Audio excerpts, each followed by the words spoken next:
Depuis quelques heures, cette photo circule sur les réseaux sociaux. On y voit le joueur Neymar signer son contrat pour 5 ans avec le Paris Saint-Germain. La star brésilienne de 25 ans est attendue en France dans les heures qui viennent.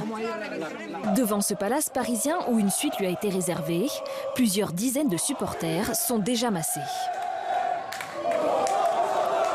Dans un communiqué, le joueur se réjouit de son arrivée.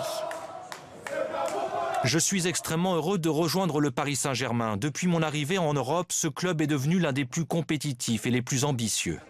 Un transfert record de 222 millions d'euros pour un joueur non seulement attendu par les supporters, mais aussi par le fisc français. Si effectivement Neymar vient dans un club français, alors effectivement le ministre des Comptes publics se réjouit des impôts qu'il va pouvoir payer en France. Mais alors, que rapportera Neymar à l'État ? Rien que sur le transfert du joueur, Bercy pourrait empocher 100 millions d'euros de taxes.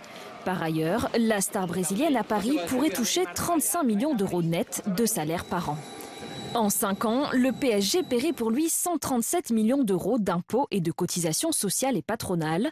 Au total, sur la période, 237 millions d'euros entreraient donc dans les caisses de l'État. Et ça aurait pu être encore beaucoup plus, car Neymar profitera du statut fiscal très avantageux proposé aux travailleurs venus de l'étranger. Les étrangers bénéficient d'une exonération fiscale de 30% sur les revenus, plus une absence d'imposition de leurs revenus ou capitaux détenus à l'étranger.